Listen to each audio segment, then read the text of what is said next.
Hi, everybody. Hello, and welcome to the first session in this year's Disability Policy webinar presented by the ARC Michigan. A little info on our platform before we get started. If we can progress to the next slide.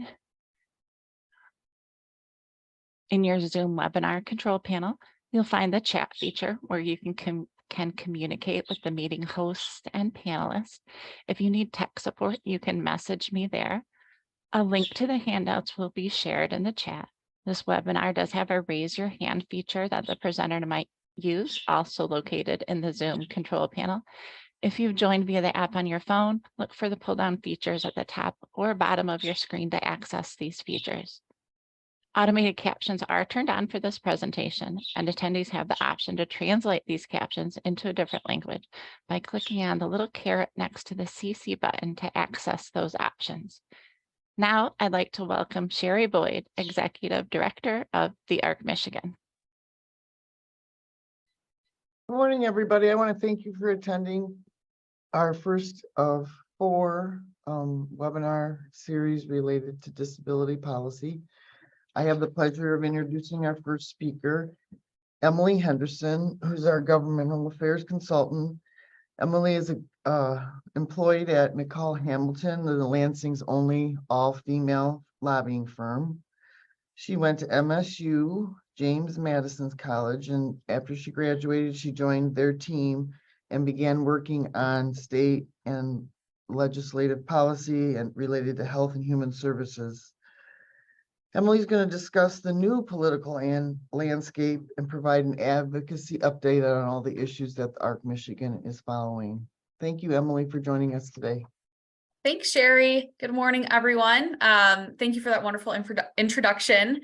It's great to be here today, and I'm really excited to walk you through everything that's been going on in Lansing. The first 6 months of a new legislative session with new leadership and lots of new opportunities for stakeholders to engage. And then I will also walk through what it means to be an effective advocate and what all of you can do to advocate for your communities, your students, the individuals you work with as a member of the ARC Michigan. So I'm first going to jump into Michigan's current landscape that includes the executive and legislative branches. So we had an election back in November where we saw major changes to the political landscape in Michigan. And we also saw the re-election of Democratic Governor Gretchen Whitmer. Under Governor Whitmer, she is at the executive office and runs her team, but also with the executive branch are state departments. So some of the key state departments that we work with, myself and Sherry and all of our ARC members included, is the Department of Health and Human Services. Under the Department of Health and Human Services, we have the Behavioral and Physical Health and Aging Services Administration, so BP-HASA. This is something that was developed and changed last year. We consolidated some different departments to include the Medical Services Administration, which is our Medicaid program, as well as the Bureau of Children's Coordinated Health Policy and Supports. And both of these subsections of BP-HASA are integral in the ARC's advocacy efforts, in communication with the department, in developing policy and all the things that affect stakeholders across the state. I think we are very lucky that we have a close relationship with the leadership over at MDHHS to openly information share, provide feedback, and work alongside the leadership in that department to make sure that the individuals that are served in the state by Medicaid, by our healthcare services, are being included and receiving everything they need. And that is work that we do on the government relations side to make sure that they're hearing the ARC's voice and the ARC's feedback in creating policies and developing new initiatives. We also work closely with the Michigan Department of Education, working in the special education area, peer support, all those different areas are places where our education subcommittee members are heavily involved. So under these departments, I wanted to provide a list of some of our state agency leaders. You probably see a lot of familiar names here, but the director of MDHHS is Elizabeth Hertel. She joined the role a couple years ago, and under her leadership, we have the Chief Deputy for Administration, our Chief Medical Executive, Director Hanley, and a new member, Megan Groen. That name may be familiar to a lot of you. She has worked in the Department of Health and Human Services for a number of years and has been heavily involved in this space. And she is just joining the team, filling a vacant space that was left open last year in BP HASA. There is a vacancy for a Bureau of Specialty Behavioral Health Services. So we are awaiting to see who that new director is going to be to join that role and to join our conversations as ARC advocates. And then alongside all the leadership in the department, MDHHS does have a legislative liaison.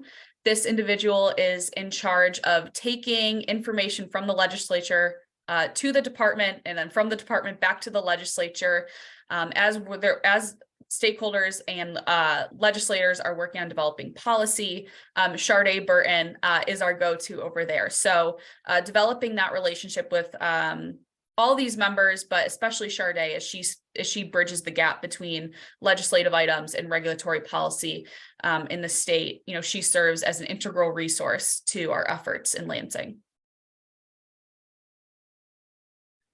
So to give an overview of Michigan's legislature, and I'll go into more detail based on the results of the 2022 election and where we are now, but I wanted to highlight that Michigan is a full-time legislature. So we are one of 4 in the nation.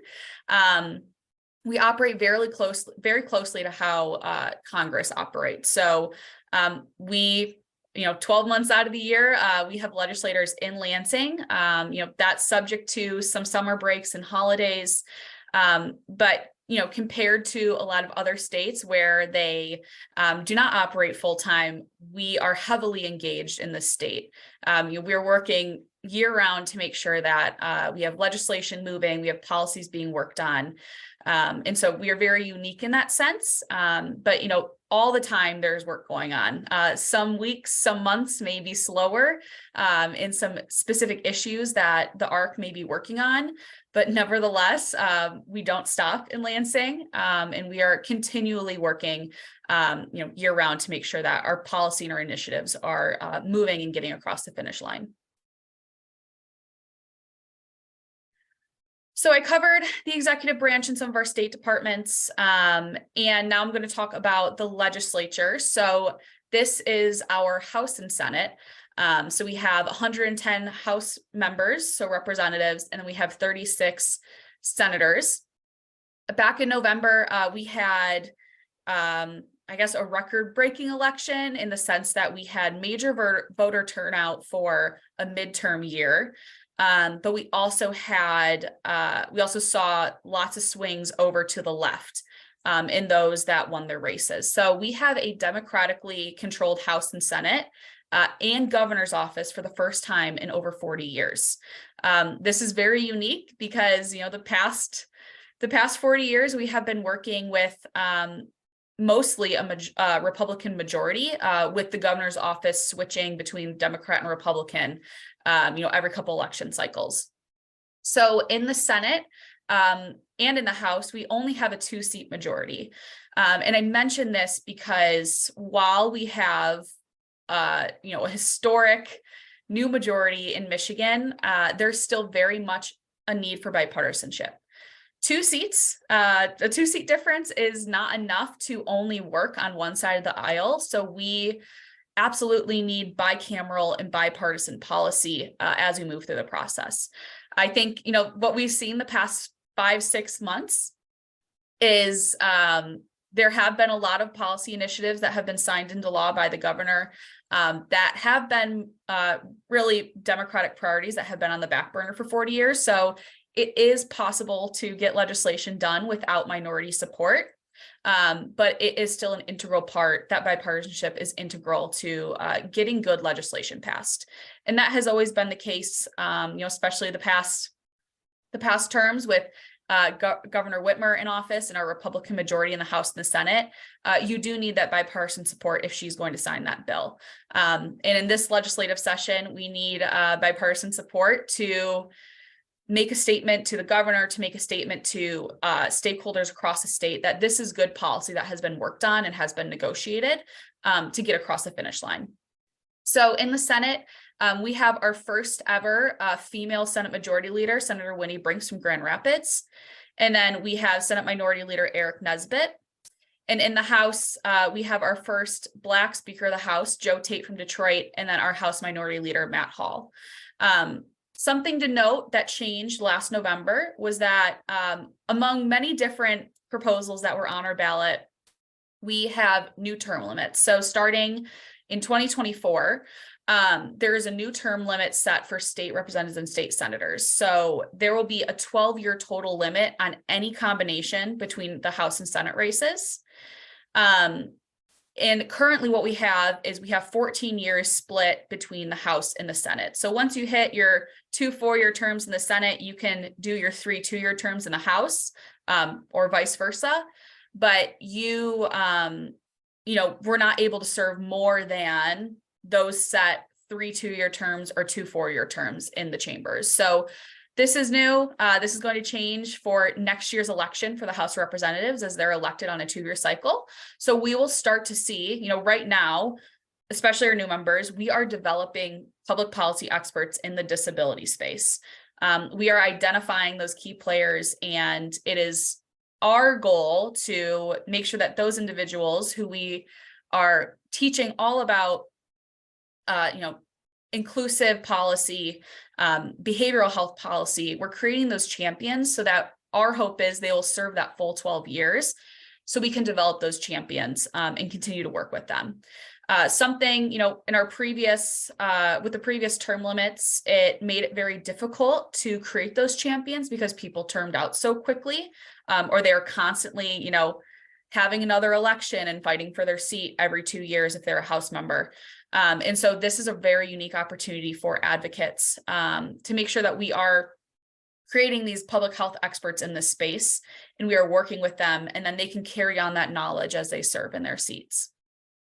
Something else to note, I briefly touched on the fact that the Democratic majority has been working on policies that you know, have not been enacted or worked on since you know, we've had our Republican majority in the legislature, or Republican governor before Governor Whitmer. We have about 38 public acts that have been signed this year. A lot of them are heavily focused in like I said, Democratic policies that have been on the back burner. So we have legislation signed on gun reform, so extended risk protection orders or red flag laws, you know, gun safety. We have items related to abortion that have been signed. That was proposal 3 on our ballot that overwhelmingly passed in the state with support. We have items related to voter access, and that's related to proposal 2, which changed term limits and, you know, financial disclosures and all those different items. So we are working on, or Democrats are working on a lot of things right now that have been, like I said, on the back burner. And we have seen more or less about 30 so of those priorities signed into law by the governor already. So another item in Lansing that we are continually working on is the state budget. Our state budget is done every year. So what we see, and this is a general timeline for everyone, what we see in Lansing is in January, at the start of the year, we have what is called a consensus revenue estimating conference. So at this conference, our officials, our fiscal officials, they evaluate how much money we have currently in our state funds. So in the top right, I have a graphic of this fiscal year's budget to kind of give you an idea of what it looks like. But we have the Consensus Revenue Estimating Conference in January, which sets the governor up for her executive recommendations. And then what we'll see from there on out is the House and the Senate will take the governor's recommendations, and in their appropriation subcommittees with their budgets, you know, that they chair and that they sit on, They work with their members to work off of more or less what the governor proposed, and put in their priorities, talk with their members, their constituents, their stakeholders, rework the budget to fit what they would like to see. And then once that's all finalized in the House and Senate separately, we have another consensus revenue estimating conference in May, which will update the revenues that were adopted in January. So we recently saw that in Lansing. And in May, we had the CREC, and we actually saw reevaluated revenues that showed lower revenues than what they predicted in January. So as we are approaching the July 1st statutory deadline for the budget to get done, which we are hearing legislators they're aiming for that July 1 deadline. So we are hoping to see the budget done this month of June. They are now going back to their budget. They're working together in the House and the Senate to see where they can come to an agreement on what items they want to fund, with how much money they have and what has changed since January. With our unique Democratic trifecta, what we saw was largely, from the governor's recommendation to the House and Senate recommendations, it was largely similar. But we did see some of the chairs of these appropriations committees make some changes, put their own spin on funding, prioritize their districts, their constituents, or some of their members' asks. And so we are going to see how things shake out. We are currently expecting negotiations, really to start as soon as yesterday when conferees were announced. But I know that they are still awaiting targets to finalize those budgets and meet in conference committee and work out the rest of those details. So a little bit more detail on our fiscal year 24 budget. The fiscal year starts October 1. So September 30th is the absolute last date that the legislature and the governor can hold out on approving a budget. So looking into FY24, the governor recommended a historic $80 billion in spending. This is a number we have not seen, or we did not see, in the history of the state, and that is in part due to the federal funds that the state received in following the COVID-19 pandemic. And then what we saw in the House and the Senate, the House recommendations came in $91 million above the executive recommendation, while the Senate came in $160 million under the executive recommendation. So we have a couple discrepancies here, especially in the funding aspect, but our members have shared that, the legislative members have shared that, they were expecting to see revenues go down. And that is in part due to consumer practice. People aren't spending as much money. We don't have stimulus checks coming to the state anymore or to individuals. So our environment has changed a little bit. And so, as I had mentioned, we're expecting to see cuts to the budget. And, that is reflected in the recommendations that we saw from the House and the Senate. And as I said, they'll continue negotiations until the end of the month, where we're expecting the budget to be sent to the governor for her approval. So some of the priorities that the ARC is working on.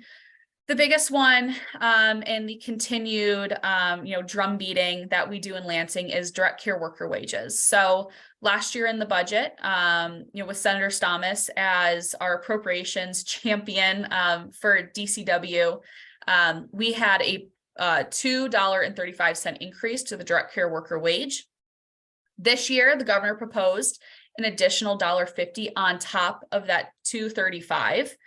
And then we saw a larger difference in the House and the Senate as it relates to that hourly pay. So the House recommended they recommended a $1.50 increase with an additional $1 in one-time funds. So they concurred with the executive, but they actually added an additional $1 that would only be included for fiscal year 2024. So starting October 1, we'd see that $2.50 increase, but in the sense if the legislature didn't do anything with the DCW wage for fiscal year 25, they would only get that $1.50 increase because that $1 would only be one-time funds. And then what we saw in the Senate was a 65-cent an hour increase. And speaking with both members, in the House and the Senate who chair the DHHS budget, it came down to there are other priorities that they needed to fund. And in a year where we have budget cuts, these are the proposals that they could piece together. The ARC and the coalition that they work with are actively working with members to advocate for the House's recommendation. As $1.50 increase that the governor recommended is wonderful, and we are absolutely supporting the additional dollar in one-time funds. That additional dollar will keep direct care workers in the workforce, and that's our biggest problem across the state in different sectors is this workforce issue.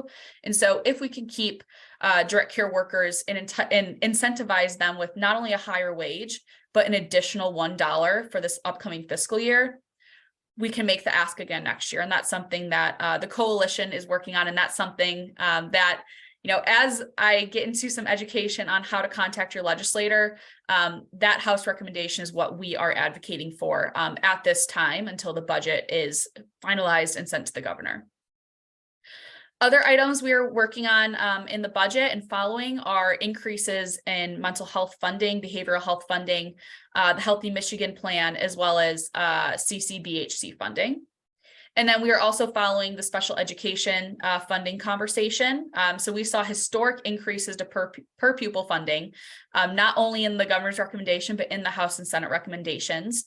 House and Senate members recommended over $9,000 per pupil, which that is a historic number that the state has not seen. And it would be over $9,000 per pupil for students, both, in public school, and also students, with disabilities in special education classes as well. So we are seeing some parity there, which is wonderful. And we'll continue to follow the conversation around increased funding. We have a unique position with this new legislature that we have a lot compared to previous years of school teachers, public school teachers in the legislature, two of which serve as our school aid chairs and vice chairs. So very excited to see this item. And it's something that the ARC will be following, especially with the education subcommittee. All right, I'm going to jump in some of our advocacy issues. So those are our budget items that we are following. That's definitely more timely as like I said, we have a July 1 statutory deadline to get that budget over to the governor for consideration. And in concurrent with the budget, we are also working on advocacy issues. So I'm going to outline a handful of those now. So starting with our regulatory issues. So, these are items that are largely going on with the State Department. So that long list of individuals that I shared that we work with, a lot of these conversations happen in meetings with those individuals. Not to say they aren't happening in the legislature, but this is, really where we focus on our State Department. So we saw the expiration of the federal public health emergency on May 11th, and that is, due to the COVID-19 pandemic more or less ending. And so what we saw during the public health emergency is a lot of changes were made to Michigan's Medicaid program that eased requirements on providers and prevented recipients from losing their healthcare coverage. And so where we are right now is that Michigan is in the process of unwinding not only policies that were put in place, some of that includes restrictions set on the amount of people that could be in long-term care facilities or nursing homes. And we are also looking at, Medicaid redeterminations. That's really where we are right now in the state. So Michigan, in their most recent report to CMS, they initiated about 30,000 Medicaid renewals. And then the state will begin disenrolling beneficiaries in July. So those are our April redeterminations. We'll continue to follow that conversation as it moves through the process. But that really is one of the largest items that our advocates are concerned about and that we are following, as that has a very large and potentially severe impact on those that have been receiving healthcare services, since the pandemic started in 2020. Another item, that I know the ARC was following, and that I personally have been heavily involved in some of my work in Lansing is the Medicaid dental reform. So During last year's fiscal year 23 budget, we saw a proposal and funding put forward to enhance Michigan's Medicaid dental benefits in service delivery. So that began April 1st of this year. Providers will be paid at 100% of the average commercial rate, which will be reevaluated on an annual basis. What we saw was $85 million invested to increase rates and $30 million for redesigned benefits. That funding is continuing in our budget for fiscal year 24 this year.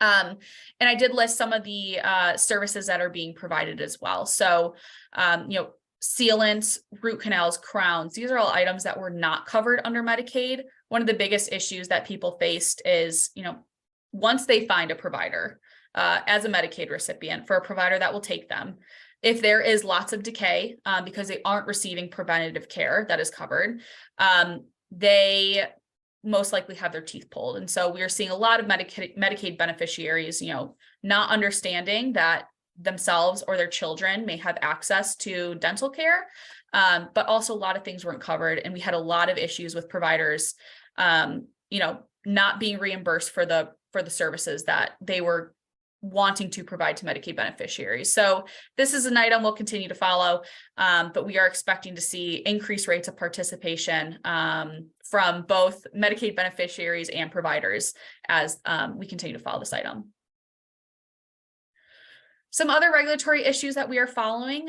So conflict-free access and planning. This is an item that the department has presented. They presented a couple models to see how they can remove the conflict, when it comes to individuals receiving services. The ARC is heavily involved in conversations with the department on this issue, in ensuring that any changes made to create a conflict-free environment as it relates to, CMHs and PIHPs, that we do not have individuals losing services in those changes. So this is something that's ongoing. We're expecting further developments this summer and this fall in understanding what the next steps look like. The second regulatory item that we are following is My Health Link. So My Health Link was a managed care pilot program that took off about a year ago, a couple years ago. And what we as an ARC advocates are looking at is HIDE versus FIDE. So highly integrated, dual eligible special needs plans versus fully integrated. So highly integrated models would allow for individuals to opt out of the full integration of their behavioral health services and their physical services. But really the concern here is that, advocates do not want, if the state adopts a highly integrated approach, we do not want the state to move into a fully integrated approach. That is something that has been happening in other states. They start with highly integrated, then it moves into fully integrated. And there is concern that in the fully integrated model, the quality of care and the benefits that individuals receive will be drastically reduced. So again, this is another regulatory item that our advocates are working closely on and that we are following as it moves through the process in our conversations with the Department of Health and Human Services. Finally, another item, just like the dental item, this was funded through the fiscal year 23 budget and outlined in the fiscal 23 budget.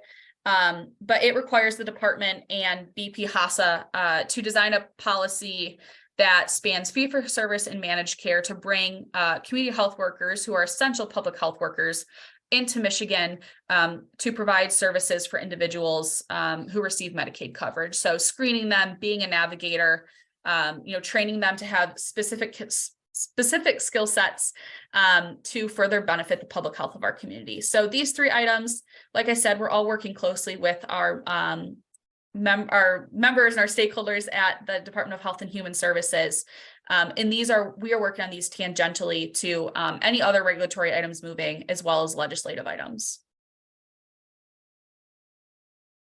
So outlining some of our key legislative issues, this legislative session. One of the big ones that we have been working on for a couple of years is guardianship. So we have seen some guardianship bills introduced or conservatorship bills introduced. And what we are currently waiting on is seeing a House package that has been worked on with the Elder Abuse Task Force alongside different state departments and lots of stakeholders across the state. So, this package has been a long time coming. It unfortunately has not been introduced yet, but we are waiting its introduction to, really get that through the process, push it through the process. And there's a huge need and lots of stakeholders who are ready to jump on board with that item. Another key item we are following on the legislative side is behavioral health reform. So last session, we saw some legislation introduced in the House and the Senate that would drastically change the behavioral health landscape in the state. So we had a Senate recommendation and some Senate bills, but we also had some House bills as well. Unfortunately, or fortunately, however anyone wants to look at it, those bills did not move due to, it was lame duck session. And, it was after an election. That's what the time after an election is called lame duck. And we had a lot of people, both sides of the aisle, both chambers who, had different perspectives, and there was no agreement reached, with such a short amount of time left in the year. So we have seen some items reintroduced in the behavioral health space related to the conversations from last year. We currently aren't expecting those items to move, but we'll be tracking them nonetheless. We are also following school safety initiatives. So I mentioned earlier that we had some legislation passed around gun reform and gun safety. And in that same breath, we do have some bipartisan bills that would address the mental health of students and how can schools best support their students or those who might be in crisis. So lots of legislation around increasing counselors in school, creating mental health councils for schools, and evaluating the best practices. We've also seen a lot of school safety items funded in our budget this fiscal year. So those are all items we are following. And there are a handful of bills that have been introduced. They haven't had a committee hearing yet, but most notably our education committee with the ARC is following those closely. Going back to our federal public health emergency, we have a lot of updates to Michigan's Medicaid program. So with the end of the public health emergency, we're seeing legislation to continue telehealth services and continue a lot of the policies that were adopted during the COVID-19 pandemic that were found to be influential in supporting behavioral health in the disability community. And so we're following legislation on that front, but we are also following legislation related to the Affordable Care Act. So some news, a couple months ago is that in Texas, U.S. District Court judge ruled that, there are items in the ACA that, were potentially, in the case that he was serving on, could potentially be struck down. And so to be proactive in the state, and our insurers in the state have said that they don't plan to make any changes to practices that they've been adopting and they've been putting forward since the implementation of the ACA. But we just this week saw legislation that would specifically codify protections for individuals who receive insurance into our state law. And so that's an item we're following. That's an item the ARC is supportive of. And we'll continue to see it go through the process. And this is really just that item specifically is just in the case that, if it were to go to the Supreme Court and something were to change with protections, our state law would continue to provide the same level of services they've been providing since the ACA's implementation. Finally, any legislation impacting persons with disabilities, we're following all these key items. Some of the most recent ones we've been looking at, one is Liam's Law. That is legislation that would, ensure adult-sized changing tables in public restrooms. And then, following anything in the behavioral health space at this front as well. Lots of legislation moving this year, lots of priorities.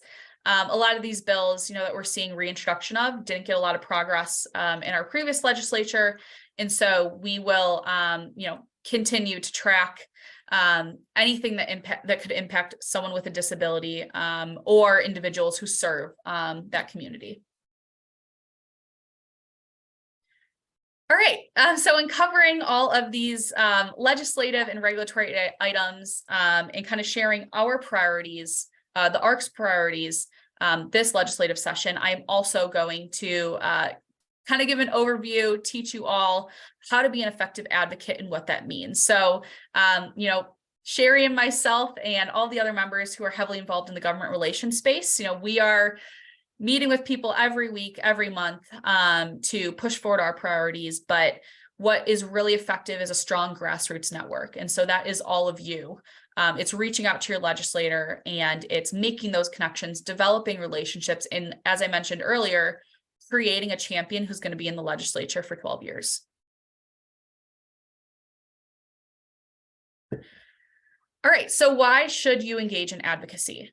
Most legislators are not healthcare experts or well-versed in the IDD space, and you likely know more than they do.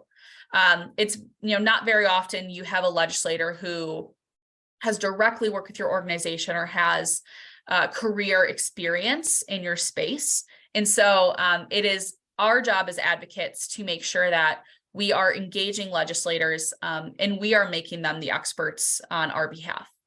So you are already an advocate every day in your career, in the areas that you're passionate about, in your community service.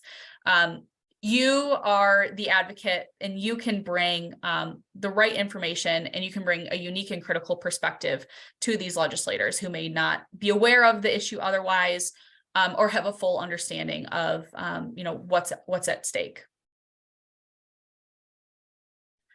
So being an effective advocate, aside from educating legislators, there's also influence that goes into being effective. So I mentioned grassroots. So all of you who are advocates every day in this space, that is really the biggest influence. Creating that grassroots network, laying the foundation for your ask and for your advocacy. But alongside that is also fundraising. We are working with politicians who are running campaigns and who want to be reelected into their seats. And with that can come, a monetary ask. It's not the end all be all, but where there's room to fundraise for a legislator or, provide money to their campaign and to their reelection, especially if they're an advocate in the space, that's something that's going to go a very long way. So when you are an advocate, remember to cast a wide net. So I covered our legislative side of things, but I also covered our regulatory side of things with our state departments, because both have to work very closely together. So, Sharday, who's the MDHHS's legislative liaison, she's the person that, operates between both of these. She is arguably one of the more important people to educate in this space and to have all the information she needs to information share. But with that, as items are moving through the process legislatively and on the regulatory side, we need to make sure that both parties are included in the conversation and are aware of our asks. When you're developing legislation or when you're advocating for legislation, making those connections with as many individuals as you can eliminates the element of surprise, and people know what's coming. They know what your ask is and they know how you feel about a situation. So you're increasing the receptiveness, and you're also building that relationship by making all those connections. And then just to add to that as well, bipartisan and bicameral support. So like I mentioned earlier, we only have the Democrats only have a 2-seat majority in the House and the Senate. And so bipartisanship is key in any kind of policy, but you also have to have bicameral policy. So working both the House and the Senate, that is integral to your advocacy approach. So for strategies and tactics, be proactive and reactive. So come prepared to your meetings, understand what your ask is and what questions you could get, but also make sure you're reacting to information you're receiving, or how a legislator feels about a certain issue. Being strategic and properly timed is key. So I can we can share that right now as budget negotiations are kicking off. Now is the perfect timing to have conversations with your legislators regarding direct care worker wages. That is a properly timed item. We are at the height of budget conversations, and right now, more than ever, legislators need to hear from their constituents from their stakeholders in their district or people they serve, and hearing why they should be supporting an initiative or funding an initiative. And with that, building a brand and familiarity first, Sherry works diligently with her team to make sure that legislators know who the ARC is, what do they do, what are their values, what's their mission. And so, we are laying the groundwork, but where the grassroots comes in, that can add to the brand and familiarity that is being developed. And you're also creating brand and familiarity with yourself, with what you do in your personal career and your personal space, and making sure that legislators are aware of what you stand for as well. When you are building the foundation of your ask, of your grassroots work, relationship building is key. So I mentioned earlier, fundraising, campaign support is huge, especially when there's elections every 2 years between the House and the Senate. Coffee hours are a big one. Legislators are always hosting in-district events and coffee hours. If they're not in Lansing, they'll be at home where they're from, where hopefully they can make a better connection with you, in your own town. So, that's something that we are working on right now with the direct care worker issue, making sure that we're getting advocates out to those coffee hours to meet their legislator and continue to build that relationship. Make sure you have your message. I know we send out a lot of action alerts and items for you, but making sure you have your message nailed down. So, what's your personal story? What do you want that legislator to leave with? And then, make sure you have good timing and you're staying consistent. So follow up after your conversations. Be sure to share materials with members. If you said, I'm happy to send this information to you, building that consistency at the right time, that can help make sure that you are a priority to that legislator, that your asks are a priority, and that they understand that this issue means a lot to someone that they serve. So if you do come to Lansing, especially for advocacy days, this issue is also pertinent to meeting your legislator in your district for a coffee hour. Step one, prepare, research your lawmaker, understand what issues they're working on, understand, what party they belong to. That might help tailor your message. I like to think that good policy, it doesn't matter. It's not a Democrat or Republican issue. And so just understanding the background of your legislator can help craft that message as you move forward in the process. And then step two, make sure you're reflecting what is your position. Again, what's your personal story?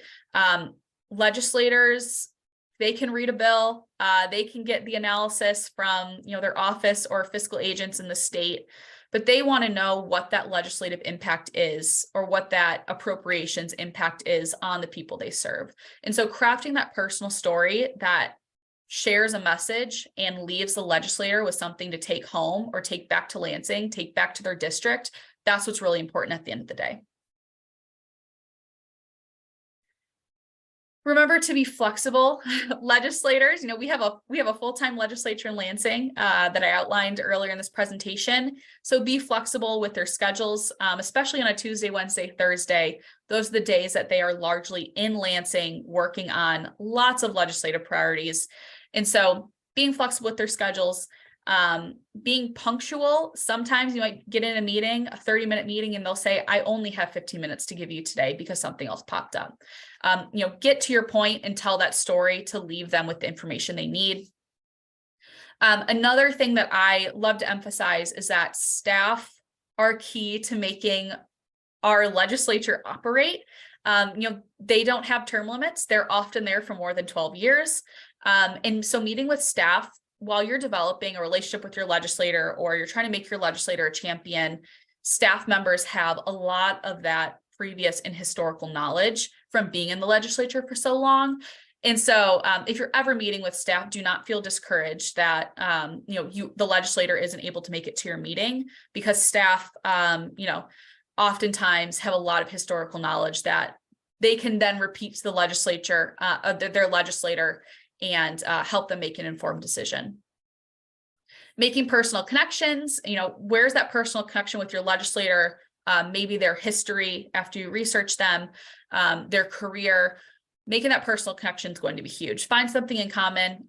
While in these meetings, you are advocating for something, talk about, your family, what you do in your career, maybe a little bit of that, of your personal life to humanize, the issue and make that story very personal for them. Staying on message is key, talking to the merits of the bill. I would encourage you, if you're not advocating for an ARC issue, but with your legislator, feel free to discuss anything you'd like, but staying on message is really important for them as they have so many things going on, and it really makes it easier for them to take whatever message you're trying to share with them, take that back to Lansing or their district and make change with that. Brevity, that kind of goes back to punctuality. Make it as easy for the legislator as possible to understand your ask and understand, what message you're trying to give them.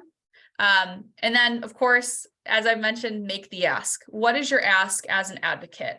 Encouraging them to support, legislation, or making sure they're educated in a specific area and understanding what that personal story is. That's your ask, and make sure that's very clear at the end of your conversation. And back to continue the continuum of connections with your legislator. Follow up. Handwritten notes. I love a handwritten note. I know a lot of legislators like to give out handwritten notes to people they've met with, and I'm sure they would greatly appreciate handwritten notes if possible. Sending any documents or background that was promised in your meeting, making sure that they have all the information they need as they move forward in their role in Lansing. Any information you can provide them, as concise and brief as possible with the ask clearly outlined. That's a document that they're going to hold on to and that they'll remember as they take votes, as they have conversations in Lansing and back in their district. And then finally, establish consistency and continuity. So continue to follow up with that legislator. Do not ever feel like you are bothering your legislator. It's very important that they, they get an email or a phone call from you. They're like, yes, I remember that conversation we had 4 months ago. That's really the goal. The goal is to create that relationship, with our advocates in the grassroots arena and make sure that they remember your conversation. And that is done so by continually following up, continually providing information, and keeping them updated. If anything changes, if there's a new ask involved, they will greatly appreciate all the information they can get, because they have hundreds of items moving across their desk every day. And so establishing that relationship is huge. All right, well, that concludes my presentation. I see there are lots of, items in the chat, so we're happy to answer any questions anyone might have.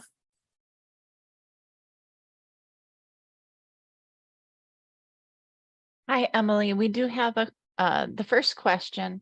Is there a state level impact of, or is there a state level estimate of the impact of the federal debt ceiling agreement on those federal funds flowing to Michigan? So I actually know that there is an upcoming discussion in Lansing around what the federal funds look like, I believe next week. So I'm hoping to have more information on that front. We do know, looking at the estimates from the consensus revenue estimates from January to May, we do have a large decrease in general fund dollars. And so that plays a role in it. But I'm hoping to have more information on that next week, and I'm happy to make sure that that is information that gets shared with all participants. Thank you. Next question. Regarding guardianship reform, have there been any proposals to change guardianship laws for people with developmental disabilities, or are they mainly talking about guardianship for like elderly or physically disabled? So I have not seen, we're still waiting on a package of House bills that are going to be introduced from the Elder Abuse Task Force. Sherry, please correct me if I'm wrong. I don't know if we've seen anything specifically just in that space. But like I said, I haven't seen some of the bill language, so I'm not sure if that's something that's being targeted right now. Primarily, what's out there, what's being talked about is related to what's called EPIC, which covers the latter part of the question. It's for IDD, the guardianship is covered in the mental health code. So a lot of the bills that we are watching right now are related to EPIC. Thanks, Sherry. Are you familiar with House Bill 4320? Yes, 4320. Let me get my legislative sheet out here. All right, our comment is that this person has written to each supporter of the bill, and they want suggestions on how they can get more support to help push it forward. So for House Bill 4320, so that legislation is actually up in committee, I believe next week.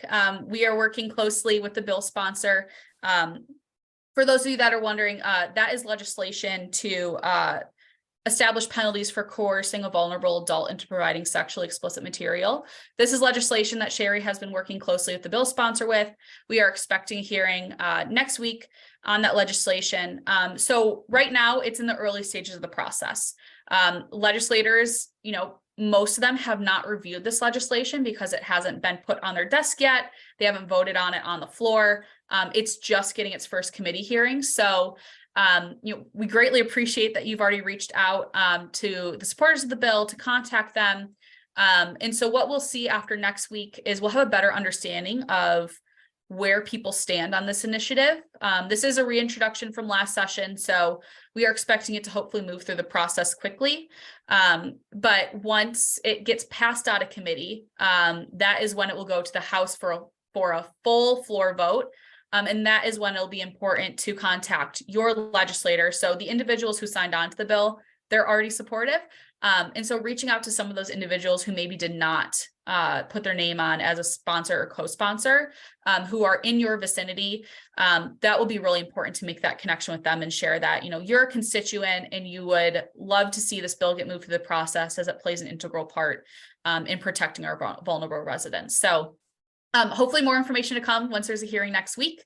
But for any items that are coming up on the agenda, there's always a live streaming of that item and of that hearing. So would definitely encourage you to watch that virtually if you aren't in Lansing, and get a sense for yourself as well of how everything operates in the conversation that's happening in the room.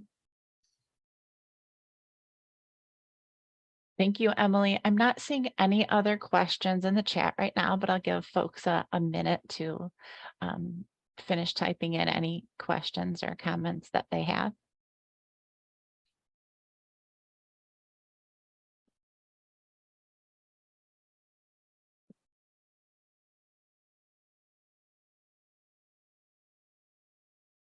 Emily, do you know what committee is discussing 4320? Yes, it is going to be in the House Family, Children's, and Seniors Committee. Thank you.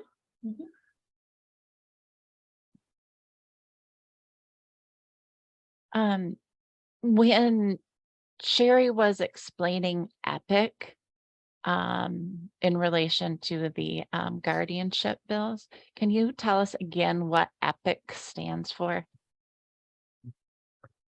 Well, Or Emily? it is it's at the tip of my tongue, so let me look it up. I can find out. It's the Estates and Protected Individuals Code. Thank you. Yep. That's a tough one. I also had to pull it up. Well, when I asked, we actually had several informed participants share Oh, the there they answer go. in the There they chat go. as well. Wonderful. So thank you, everybody. We have a couple questions about the Medicaid dental information that you had shared. First off, how can we find a dentist who accepts Medicaid? So all that information should be on the Department of Health and Human Services, their dental Medicaid coverage webpage. I'm happy to see if there is more or less a master list of who those individuals are. I will say that because this policy was just fully implemented April 1, I know that the department, with a lot of other things going on related to the ending of the public health emergency, that they are working on a lot of items. And so I'm sure that if it's not already developed, it's something that they are working on as dentists are getting more information on, what the coverage and reimbursement looks like. And so I will check on that and see if that's information that we can share right now. I know that in regards to more information on the Medicaid dental information, there was a Medicaid dental kind of 101 webinar a couple weeks ago for stakeholders and for providers. And so I believe there is a bank of information that I can also pull to make sure you have information for that. If there are dentists who are not taking new patients, and I'm very sorry to see that that is a problem that is already occurring, that is information the department absolutely wants to see. They want to make sure that this policy is being implemented and that, they are providing coverage across the state. And so if that's the case, I'm happy to take that information and share it with the department. And I'm also happy to share that with our friends over at the Michigan Dental Association. Thank you. We had another, the next question has to do with Medicaid renewal. I know there's been a lot of commercials and advertising having, encouraging folks to be prepared for that. But if you did not you don't have Medicaid because of COVID or during COVID, do you still have to go through that renewal process? Is that for everybody or just for certain populations? So everyone will go through the redetermination process on the month that they receive their policy. So it doesn't matter, if that person got their policy during COVID or, if they had it before. And then, what we saw during COVID, during the public health emergency, is that they just stopped the renewal process. So people could get insurance if they didn't have it or if they fell off their plan. But for people who were already on Medicaid and, you requalify every year, that process is just restarting again. And so if you already had Medicaid, but you didn't get it because of, the pandemic, you should retain your Medicaid if your situation has not changed, because you'll just now, kind of re-enter that renewal process that the state has seen, since Medicaid expansion. Okay, so everybody needs to be watching for the letters from Medicaid. Yeah. And, I know that, we have advocates working close with the department to share concerns about what that renewal process looks like. And as I mentioned, concerns about, who will be covered and who will remain covered and what that service array looks like.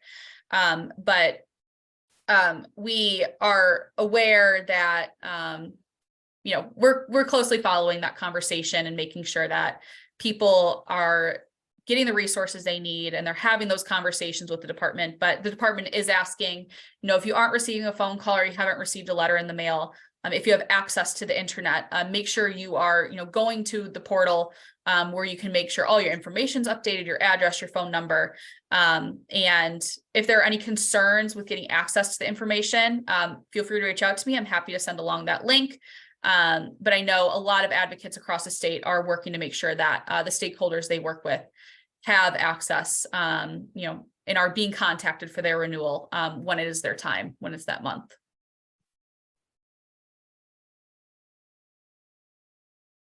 Thank you, Emily.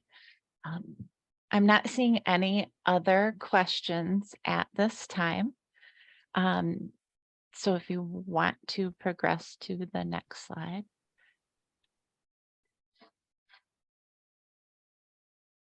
It is just about 10 o'clock, top of the hour.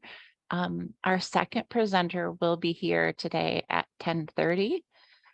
David Goldfarb will be giving us a federal policy